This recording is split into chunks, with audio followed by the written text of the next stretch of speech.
This is the S2G podcast, where we share conversations that help us understand how to scale the food, agriculture, oceans, and energy transitions. I'm your host, Tanya Beckritzes.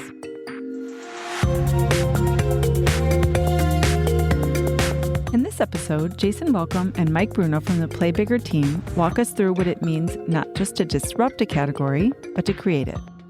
As a reminder, this content is for informational purposes only.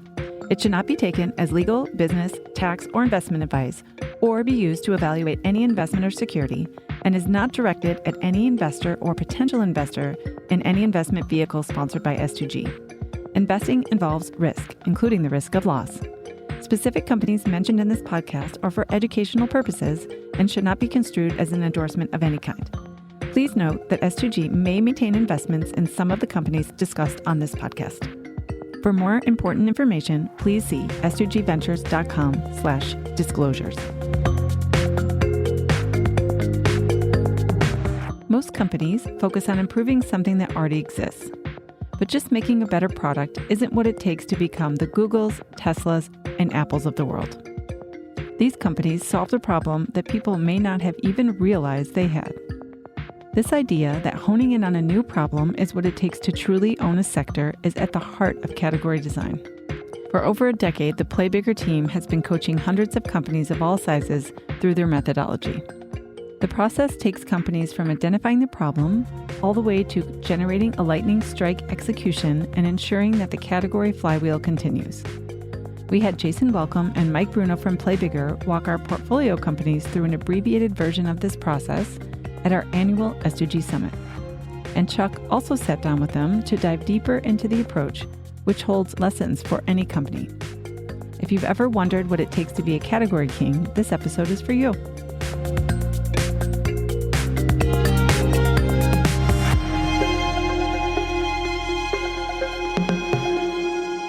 Super excited to have two really fascinating people here. So I'm going to let them introduce themselves and tell us a little bit about your background, and then we can go from there. Jason, you want to start? Sure. Jason Wellcome. I'm a partner at Play Bigger. Came up through the agency ranks, started in startups, and even tried my hand at what we are doing now, which is category design with a small venture, and failed miserably. So I was on the hunt to figure out, why did that happen? We were clear leaders in a space creating something new, something different, and we totally lost the lead and the market got really noisy. And so I stumbled across Play Bigger, and as I was at another startup, I reached out to Al, one of the founders and authors, and that was history. About 3 years ago, we started working together and have done dozens of category designs with founders and startups since then. Yeah, it's been an exciting ride. That's awesome. Mike? Yeah, so I'm Mike Bruno, also a partner at Play Bigger.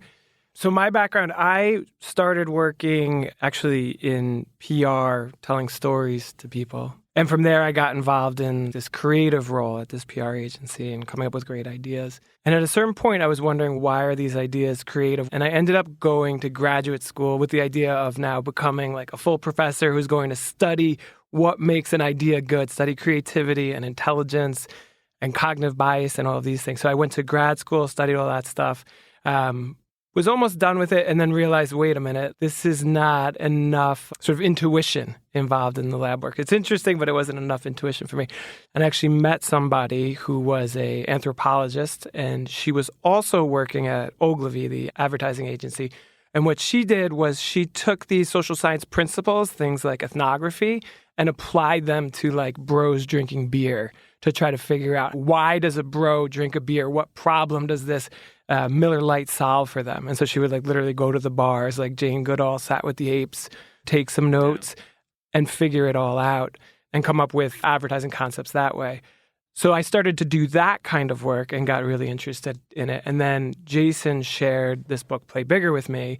And anybody who knows anything about advertising strategy, it's all about not what product are you trying to sell, but what is the human problem behind your sort of business problem. So that just made a whole lot of sense to me from that whole background perspective. And so, tell us a little bit about, there's category design and there's a category king. And so maybe, I don't know if you want to start with one or the other and move towards the other, but help the audience understand what those two are. Yeah, I can start. For category kings, those are just the leaders of a category, right? The ones that eventually own the category essentially and suck up all the economics. As our research showed, it's really important to be a king, that becoming a king of a category means you're going to own 76% roughly of the economics of that category. So our process really was to go say, how did these companies, how did these founders, how did these leaders become those kings, right? How did the category show up, and how did ultimately the leader or the king get crowned? And that goes to the process of category design, really looking back at all these great category defining business leaders, entrepreneurs. We talk about Clarence Birdseye, right? The guy who invented the frozen foods aisle in your supermarket. All these things that are in our world, somebody invented them and a category showed up around them. And why did that happen is what category design gets into. And then how do you actually take that and turn it into a process, which we've done over the last 15, 16 years and help other companies that are in a position to do that actually become the king, right? So we believe those who design the category are best positioned to win the category, right? Yeah, so there's some inherent winner takes most if you do become the category king. Yeah, and the market really rewards you per dollars of revenue the category king gets on top of that for the valuation is much bigger than number 2, number 3, number 4. Yeah. So what is category design? Dig into that. Do question. Another layer there. So yeah, all of these companies that have been out there, whether it's Steve Jobs or 1902 Clarence Birdseye, doing category design, but that was before Play Bigger was written. So it's not like we invented this idea of category design. People were doing it inherently. What we did was we created a methodology that seems to work. We've got hundreds of companies that have gone through this, lots of success from those companies in becoming what we call category kings and category queens, as Jason was just talking about. And the process really starts, the first thing that we do is we start to think about what different problem is out there, a problem people either didn't think that they could solve or didn't even realize they had, that needs to be solved. They're real problems that a real person with real money actually has. And those last two sort of qualifiers of what I just said are really important. It's not just coming up with a different problem, but a costly problem that a specific person has. And then we start to look at, okay, once you've figured out what that problem is, how would you actually go about solving that problem? Not just how do you take the product or the innovation that you already have and just apply it to this problem, but let's just take a full 360-degree view of what this thing is and decide what exactly we would want to do. And then what do we already have and what do we need to build? So what is the solution? And then what do you call that thing, which is the category name? So you're saying, here's a new problem, you're designing a solution and you're naming that solution, then create a blueprint, which is going to be a technical diagram of how all of this stuff works together, where you're going to give people this blueprint, whether it's customers or even competitors, so they can see this is what the category is. If you want to be in this with us, these are the things that you need to have. And then you bring that all together in a point of view, which is a point of view on a unique problem with a solution that has a name and a blueprint that sort of puts everything together. And then finally, bring this to life for people in your target audience, again and again, through what we call lightning strike marketing, and using it to launch a new category at usually 2 moments in time. So people hear then this problem over and over again. And it's important that they hear the problem first, and most often, and then the product, and then the company. Yeah. So I'm going to be provocative here. Sounds like a lot of work. Why not just try and be better than what's out there? What is the problem with just trying to be have a better mousetrap? We've heard that expression for years. I think it goes back to competing or creation, right? So if you compete in an existing category and you are not the king of that category, you are fighting over 24% of the economics, plain and simple. And being better is not going to unseat the king, unfortunately. That better products show up all the time in categories. But once a king is established, there's a bunch of heuristics and biases that reinforce people continuing to purchase the king, right? Choice supportive, I already bought this, it's good enough, right? So it's really hard to break free of that. So what we believe is, and what we've shown is that being different is way more valuable. That's exponential opportunity, right? Different is exponential. Being better is incremental at best. Companies like Apple who think different, right? Literally built a campaign on being different. But that idea that, okay, if you truly are doing something unique, you're solving an unsolved problem, then you should not be competing in an existing category. You should be building the market for what you're delivering so you get the full benefits of what that market is going to show up and be, right? Yeah, because there's certainly the person who's been in the category the longest has the most knowledge about it. They know how to get their cost curve down. There's an ecosystem built around them of suppliers or repair shops or whatever, the consultants who understand how to integrate their products. And as you think about this from a company's standpoint, what are some examples of where a company came competing in a particular category, realized that, hey, I'm not going to have a better search engine than Google, so maybe I need to do something different. So walk us through some examples of a couple companies who've done this, and then we'll get into like how did they start. I think a great example is Qualtrics, which is a company that we started working with in 2016, competing with Medallia and SurveyMonkey. Often people would say, you're like SurveyMonkey on steroids. That's the way that they were characterized. So when we started working with them, each of them had $1 billion valuation.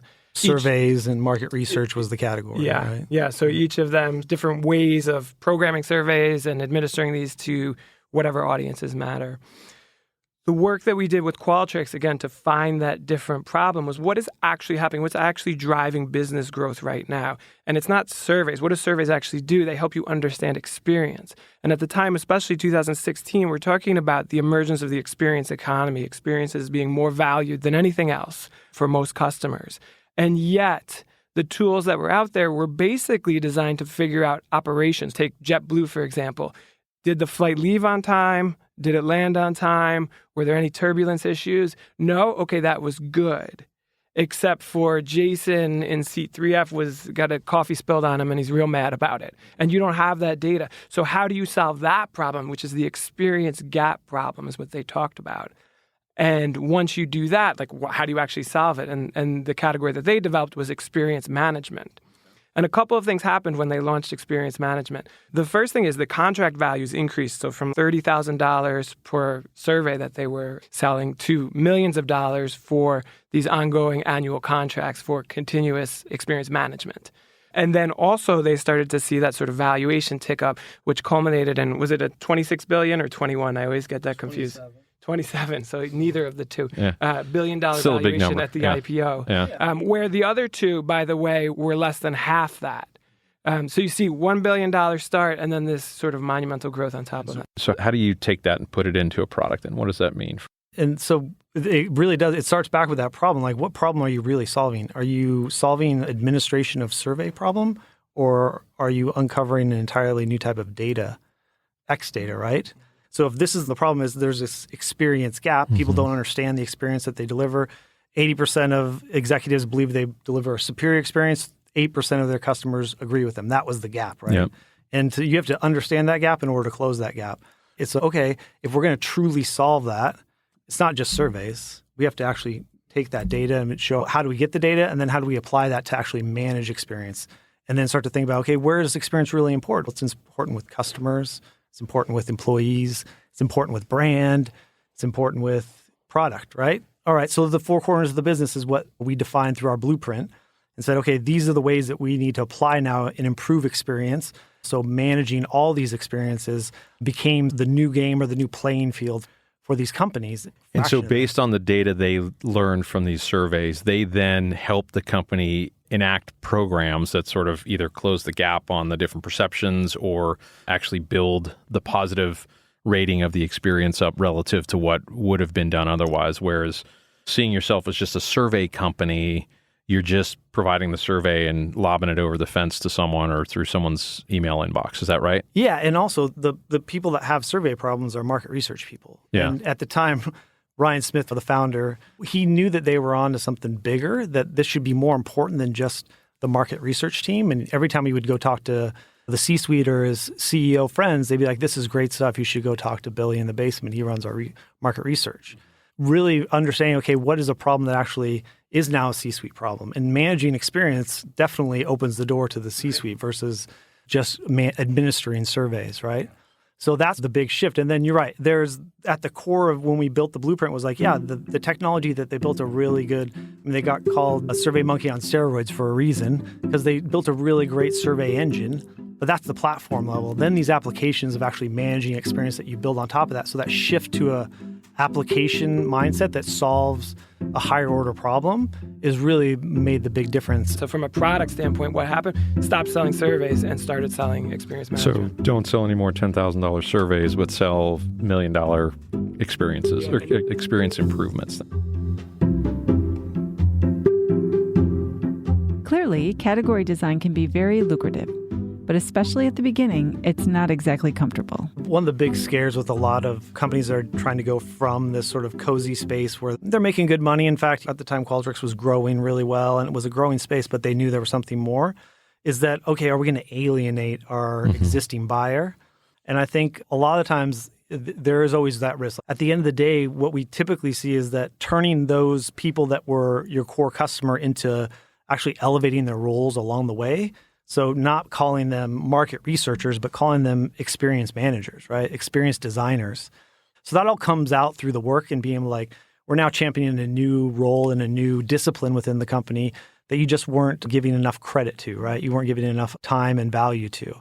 I heard one of the things that that you're creating categories if it's a new line item in the CFO's budget, right? And so they hadn't seen this before because it hasn't been something that the company's been doing. They've been doing surveys and they've got their whatever annual budget of $100,000 or whatever it is for a company. And then now this sort of completely changes that whole platform or that whole capability for the company and moves them to a better position to be able to add more value-added services to their customers then, right? Yeah. Yeah, exactly. And you're not selling to a procurement team that's trying to say, can you do this cheaper? Can you do it faster? Can you do it a nickel cheaper This is than what the other it guy? This is the only one when you start. Yeah. And once you become that sort of category leader, you're entrenched in that position of getting most of the business anyway. Kylan, the CMO for Qualtrics, had a great insight about how it's amazing how eventually you get that wheel going with the category and how that the market pulls you, right? All of a sudden you're just like, whoa, now it's just like the floodgates are open. But getting to that sort of critical mass in understanding of the problem and prioritization of the problem takes work, and certainly a walk in the desert is what he called it. It's like you're out there on your own. You're like, oh no, is anyone going to buy into this? And then the flywheel. So I'm a product market fit junkie, right? But that's not something that you guys talk about, or it's a concept you don't like. Why? How should I be thinking about this differently? Yeah, I think product market fit's great. It's really important. It's just what's more important. And I think what's more important, what's also different is that the way we think about it is problem market fit is first and then product market fit. And that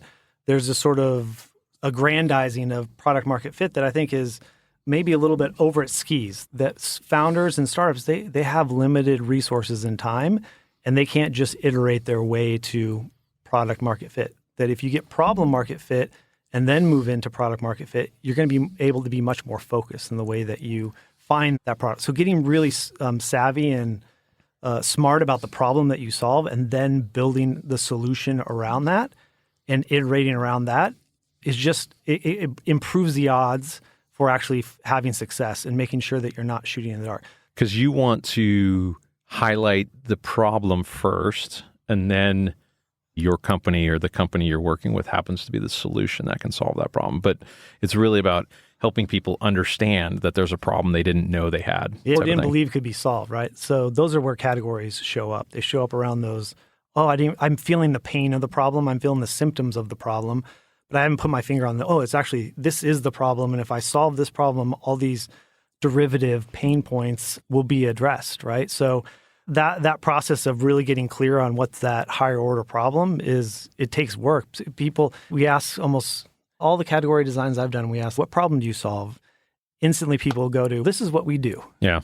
They talk about solution. I'm like, the problem isn't the absence of your solution. Mm-hmm. There's something more going on here, and you need to understand it better than anyone else.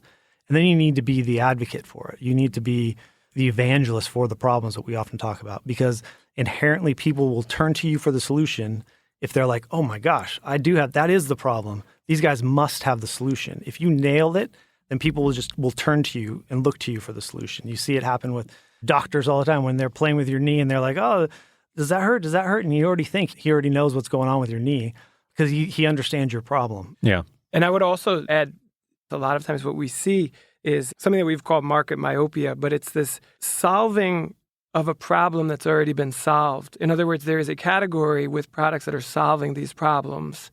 And so when you come in and say, we're doing this in such and such better, faster, more efficient ways, that's not going to be as arresting in terms of grabbing attention. I've already checked that off. If you take like an enterprise buyer, I've checked that off my list. I have one of those. I don't want to think about that. It's working. Let's move on. Versus coming in and saying, hey, there's an actual problem here that's different. Yeah, that's interesting. Is there a right place to start for a company as they think about this? Is there an evolution that companies go through to get to solving those three things? Because it's a lot for a company to juggle out of the gate, right? So yeah, we get all types of companies coming to our doorstep, and we end up having a chance to work with a lot of different stages, different types. But for the earlier stage companies, having this sort of category lens as they think about what they're going to build and how they're going to validate this idea that they have is a really powerful focusing mechanism for them. Getting really clear on the problem they have is, it snaps. You can just see it in the process. I now know what I need to do first versus boil the ocean and try and do all these cool things and get to step 12 before I even started step 1. I can see the steps playing out. You get into these growth stage companies like Qualtrics where there's just a lot of people circling around the same problem, but nobody's quite galvanized and taken the pole position yet. And so the opportunity is really ripe there pre-IPO to really identify and land that and become the leader of something that's starting to clearly take shape. And then we have companies that are in this sort of, what's my second act? I built this category, and it's starting, like we talk about the life cycle of categories. They have this sort of define, develop, and then the dominate where you take all those economics, but they eventually dwindle. And so Netflix with DVDs is an example, exactly. Right? So yeah. And what you saw, or even like we talk a lot about CRM and on-prem CRM to cloud CRM, that was a big shift. Or DocuSign, which just did this 2 weeks ago. And we worked with DocuSign on helping them figure out their next act, right? The e-signature defined that category, but now it's increasingly a commodity, and a lot of people are doing it, right? So how do you now just think about, okay, they're in this great position to look at, okay, nobody's really unlocked the data around contracts within them, and that's really important stuff. In fact, entire companies are built on that. Clearly, they're in a great position now to own this sort of intelligent agreement management thing that they're putting out into the world now, right? Is there too early or too small of a company to be able to do this? That's actually a really interesting question, because when we, the classic play bigger, Qualtrics was growth stage at the time we worked with them. They were $1 billion company. And a lot of the work, there were some outliers, but a lot of the work that we did was with these growth stage companies who had gone through a product market fit exercise, who knew what they were doing. We said, that's the best time, we thought, to really do category design, because you can then start to challenge convention, come up with the big problem. You know what your products do, and you can fit them into a new solution. Well, it's also where value most easily recognized. Value changes really quick at that stage, and if you get it right, you see those multiples. Exactly. So it's easier to see the impact. Yeah, so we were focused there. And then something interesting started happening about a year and a half ago, which is a lot of very early stage, we're talking seed, Series A companies started approaching us and say, hey, we're interested in category design. We think it will help us with our investment strategy, with product market fit, and trying to figure out exactly what product we have. And we started working with them. We have this product that we have called Ignite, which is designed specifically to work with these early stage founders. And what they're using category design for is to start to build that company with almost like a category lens from the start, and use that to test and iterate on. And it's been really interesting to see these earlier stage companies start to then inhabit their categories from a real early stage. It's a bit of a different process, and the sort of value that comes out of it is you use it for different things. But it is something that we're seeing evolve actually like right now in real time, which is interesting. So is all your work early on with companies, and really it's about engaging with certainly the team, but also their potential customers about the problem then? Is it all whatever surveys or questionnaires you're asking them, does it always come back to what are your problems, what are your problems, what are your problems type of thing? Or how do you get to understand? Is there some jujitsu method that you use to find out who has what problems? Because a lot of people don't like to talk about their problems, or they don't know what their problems are. Yeah, we do. So everybody we work with gets this thing called a category assessment. And it's 16 questions. They're open-ended questions. And some of them are direct. Hey, what problem do you solve? Who has the problem? What are the costs? But also, explain it to me like I'm 5 years old. One, because we might be coming into a complicated category that we know nothing about and need to learn to help people design these categories. But two, if you can't do that, you may not understand the problem completely.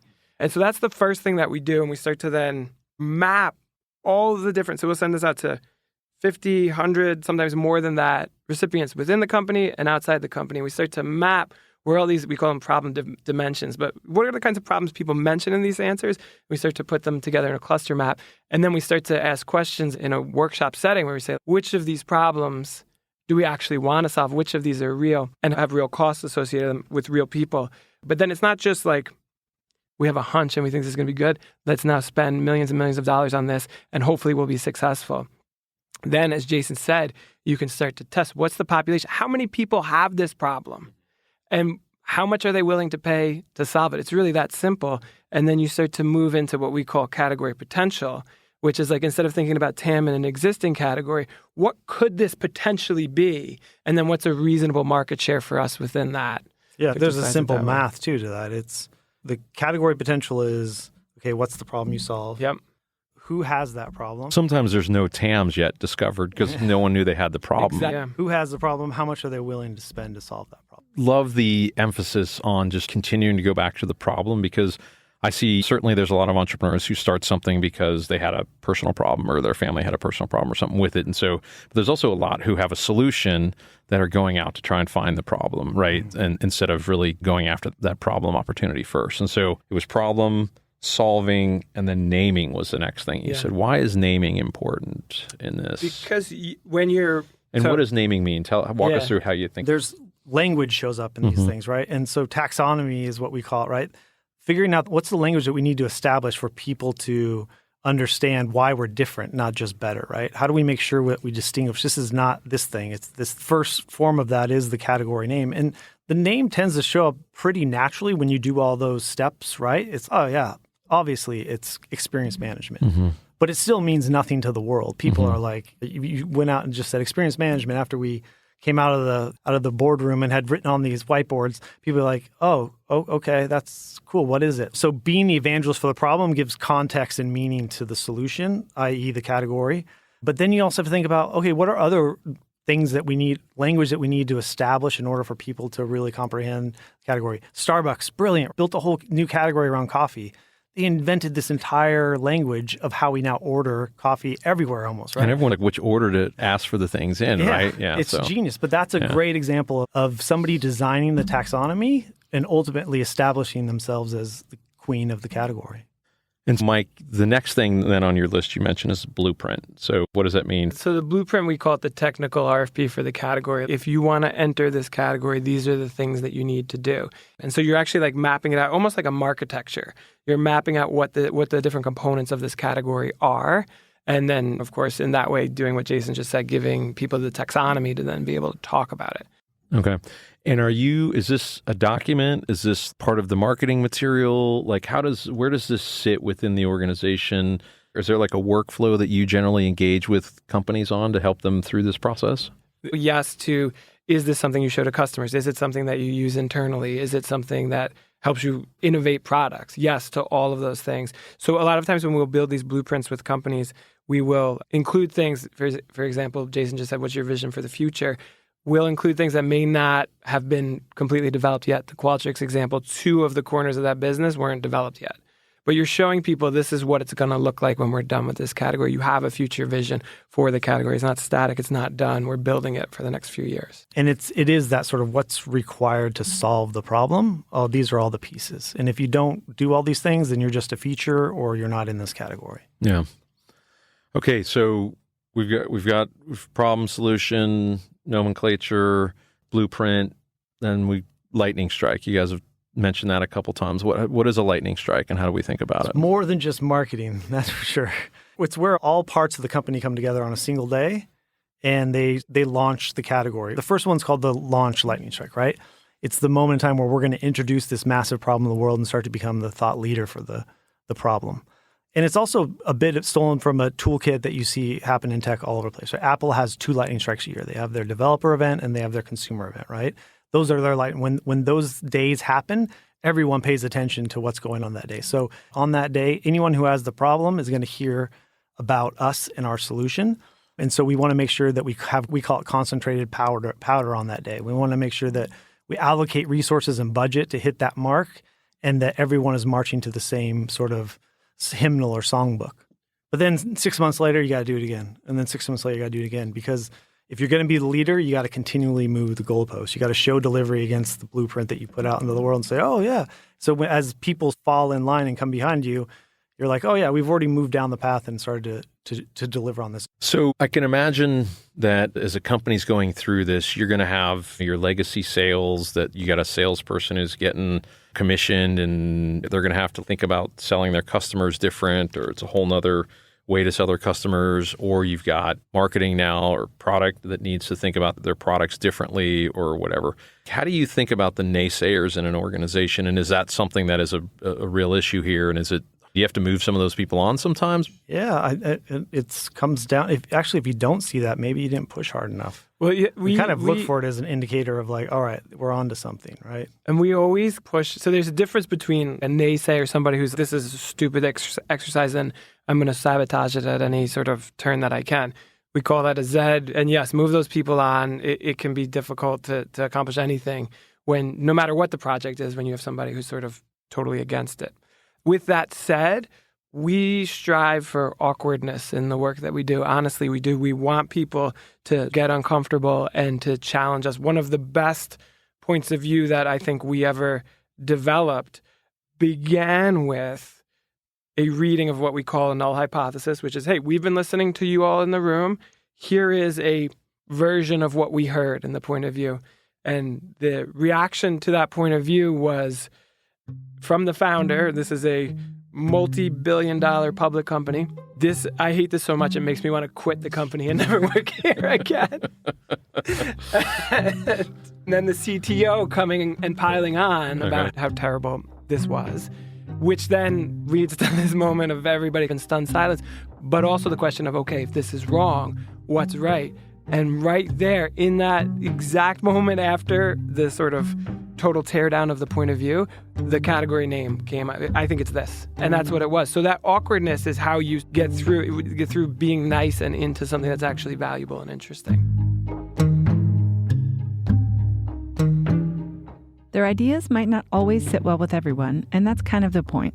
But the Play Bigger team is not just coming in as outsiders imposing their vision on a company. But I should say, when we do these projects, we work with, obviously we have our Play Bigger team, but then we have a category design team within the companies that we work with. And that will be founders, heads of product, heads of marketing, also heads of sales, and really anybody else that's relevant to the direction of the company and understands it from usually like 10 people. So those, for example, sales folks, the leadership will be involved in the development of the category almost every time.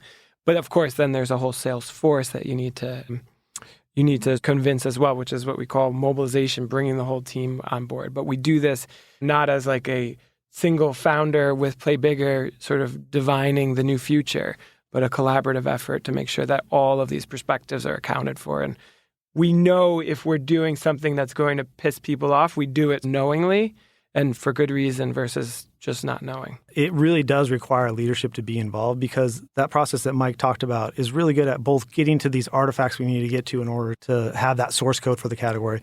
But it also is a forcing mechanism on decisions, that a lot of decisions that even leadership didn't even realize they weren't making, they were just kicking the can down the road on. It forces those decision points, and it forces them in a forum where there's complete alignment with the right leaders, so that when we do have to go drive this change in the organization and go tackle this new market and create this new category, everyone from the top down is really on the ship, right? They're in the boat with us and they're moving forward.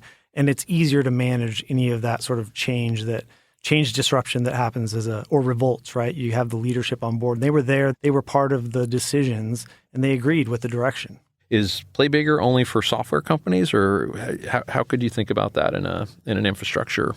Yeah, again, what's great is that we've seen the process work across so many different sectors and groups. There's a great example that if it can work within a municipality to get them to move and align around a shared problem where there's really distinct differing opinions. Al, our founder CEO, he led this initiative with Santa Cruz around the erosion of their roads up against the coastline there.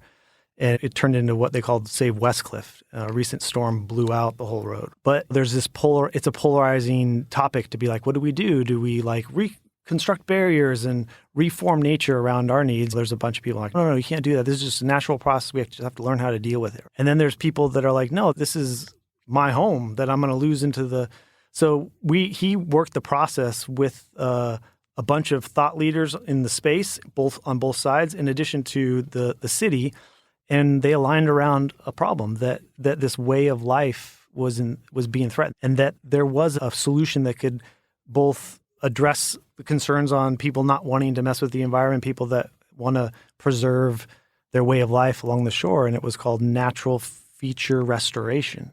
They studied the waves and the way that the erosion happened and what was out in the water that was causing that, as far as like sandbars and other things, and said, okay, we now have a plan that says this sandbar got destroyed.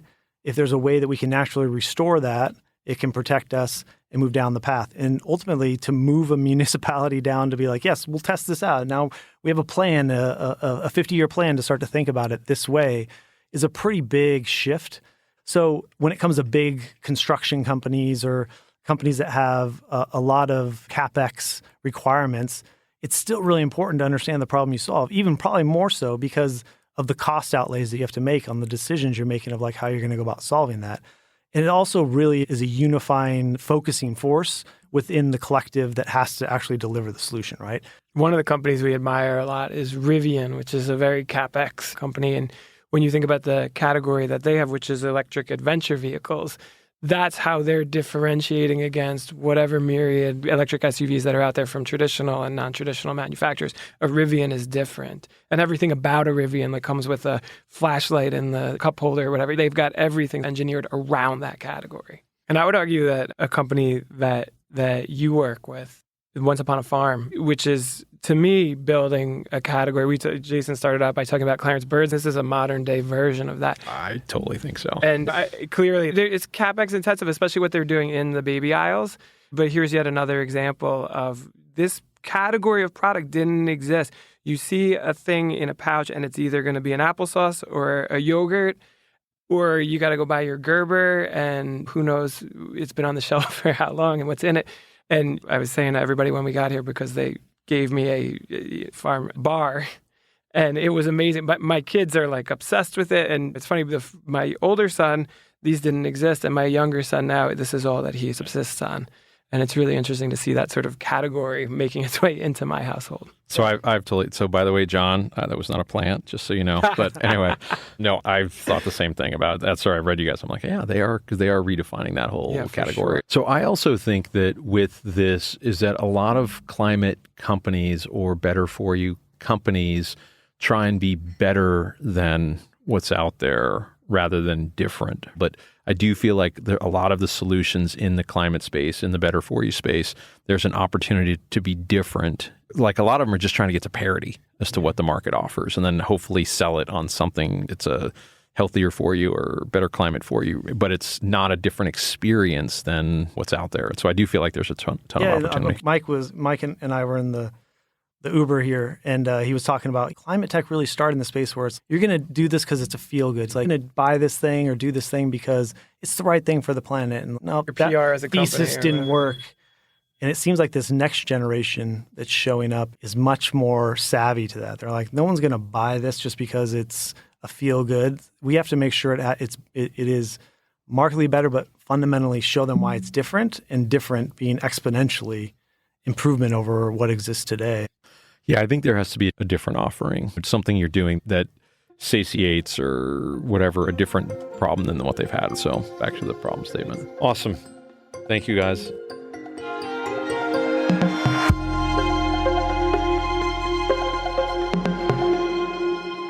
In my conversation with Mike and Jason, we touched on how the Play Bigger model could work for a municipality or for a CapEx intensive company like Rivian. But this conversation got me thinking about how category design is relevant to climate tech, specifically, which tends to be capital intensive, have longer timelines, be oligopolist, and have regulatory requirements.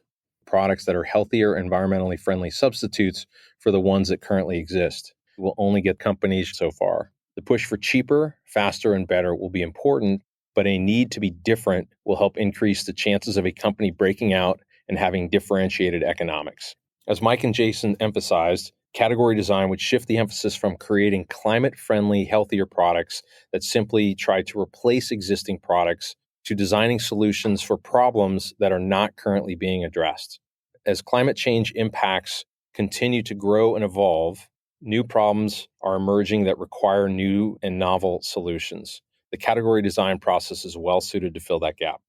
By raising awareness of problems that people might not have understood they have via storytelling and creating new language, companies can build category demand, develop ecosystems around their categories, and mobilize more stakeholders towards shared goals. By creating and promoting new categories, climate tech companies should be able to influence regulatory frameworks, consumer behavior, and investment trends into these industries and segments. There are tremendous amounts of stories in the climate tech space in which companies have embraced category design and being different and better. And so we're going to dive into some of those in some future content with our podcasts and or blogs. Thank you for tuning in to the S2G podcast. If you enjoyed this episode, please subscribe, leave us a review, or share it with a friend. For more information or to connect with us, check out s2gventures.com.